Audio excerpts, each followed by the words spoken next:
Oluvalu ebbanga eriwerako olukiiko lw'ekibuga Kampala lutudde olunaku olwaleero mu nsonga enkulu ezikubaganyiziddwako ebirowoozo mubaddemu okuyimiriza okumenya amayumba agasoba 500 mu Kampala. Olwaleero tusazeewo nti tetugenda kuba nga tumenya ennyumba y'omuntu yenna olw'okuba nti omuntu eyabadde yayisiza ekiwandiiko eky'okumenya ennyumba 5 mu Kampala yakisiza mu bukyamu. Olukiikira lusazeewo kusaawa etteeka erifuga obutale mu kibuga okusobola okugonjera emivuyo emingi egijjuddemu. Kati issue ya ordinance oba etteeka erifuga obutale ngenda kuteeka ku order paper mu weeks nga 2 obutasukka ng'ennaku z'omwezi 25. Lukubiriziddwa Lord Mayor Elias Lukwago ng'onaasibibwa okulaga embalirira ku nsimbi ezikolebwa mu Sita Festival wamu n'ezo eziriwo kati. Poliisi tujja zitunuliza emyaka egiwedde eza financial year ewedde tubagamba baspendinga akawumbi kamu obukadde 3 naye ku mulundi guno kalivo lwetabaddeeyo ssente twasevinze mmeka. Ate okuva e Nakasongola abaye basosereza okuzimba ekifo awazaalirwa mu ddwaliro Nakasongola omukolo okulemeddwamu Sipiika Libye Kadaga ng'akubiriza abakyala bulijjo okugenda mu ddwaliro okebirwanga nga bali mbuto. Yombako omukyalo w'e Nakasongola Margaret Komuhanja ategeeza nti omuwendo gw'abakyala abafiira musanya e Nakasongola gubadde waggulu nga buli wiiki wabeerawo omukyala afa. Tuziika abakyala nga bafudde mu ngeri gy'olaba nti teyandifudde naye afudde lwa negligence, afudde lwa bintu butabeerawo, afudde lwa delays. Ye Mabiriizi kiwanuka olwaleero atutte ebiwandiiko ebirimu okujulirwako mu kkooti ensukkulumu ku musango gw'Owabira. Kabaka ng'agala kkooti nesazemu ekiragiro kya kkooti ejulirwamu kye yakola ku bbalaza eya wiiki ewedde.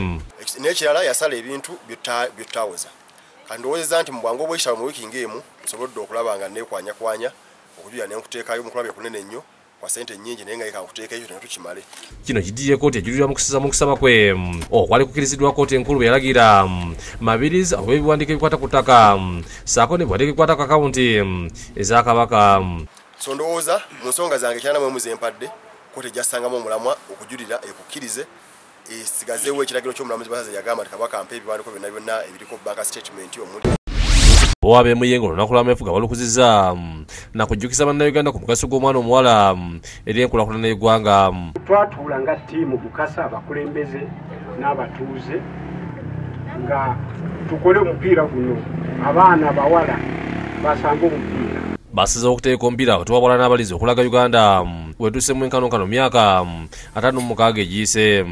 Genda oteebeko naawe bannakana kange.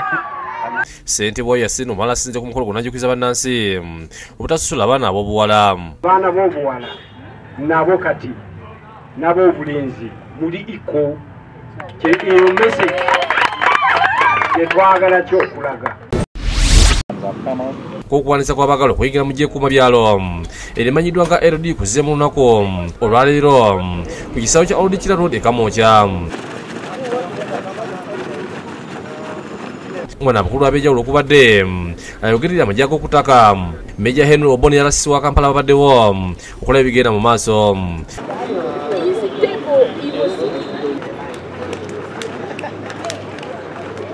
Tugenda mu division zonna naye enkya abafiise mu Central Division abatewandisiza bajje Old Kampala. Meja Obo ayogedde ku bibatuuseko kuva okusunsuta abanayingira mu LDO lwe kwatandika. They just have to take heed of what they're going to be trained to do and to work within the standing operating procedures as well as following all the rules and regulations of operation. Babasunsuddwa badduse okwetula ebitundu okuli Bukoto, Kancha Street ne Kamwokya era nga omu ku bakyala baleddwako emisinde gibayinze.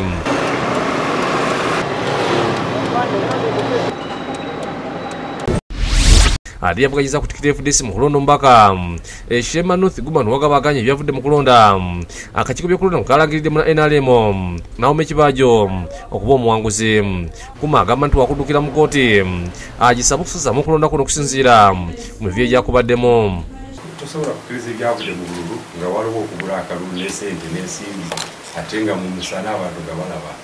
Tosobola kukkiriza ebyavudde mu kalulu ng'abantu batiisatiisa n'embundu nnene.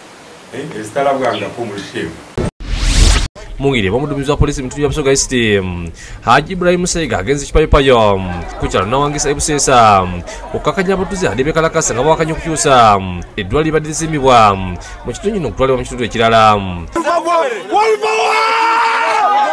Obutyame bwange ndi wa Bugembe aya kinumiriza n'atambula okuva enva ndidda wano lwaidwala ageneebwa magenezi yamuyenga. Saiga watuukidde mu kitundu kino asanze abantu bali mu kweri omugunyu n'amaduuka agamu n'ebizimbe ebigaddwa. Ono asabye abatuuze okuyisa ensonga zaabwe makubo amatuufu okusinga okwekalakaasa.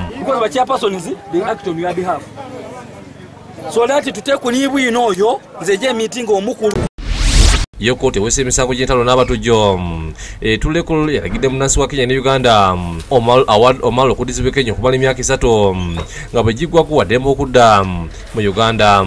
Kino kiddiye ekiwandiiko minisita w'ensonga ez'omunda mu ggwanga gino gy'ebyodongo okulagira Omalo okudda Kenya oluvannyuma lw'okwejjeereza emisango gy'obutujju n'okwekubaana okukola obutujju. Kooti ebadde ekubirizibwa omulamuzi Margaret Omoguli esigadde ku kiwandiiko kya minisita Odongo wabula n'emugondezaamu ekyokumugobera ddala mu ggwanga kisazizaamu n'alagira okumala emyaka 3 nga tadda mu Uganda okujja kwata tekiwalika era nga alina kusooka kufuna lukusa.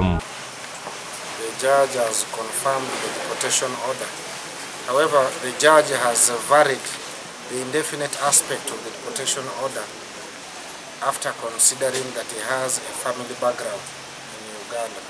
But because he has a passport and it is a choice, the judge has ordered that they take him to Kenya. Omulamuzi ategeezanga Omalo yazalibwa mu Uganda ate nga alina abantu bokuli abooluganda. Jjajjaawe azaala maama nga bano Banyankulu okuva Embalala e Bukoba. Ono alagidde kamishona wa ffuluma eggwanga okutwala Omalo e Kenya wabula poliisi yamutudde mu bukoomi.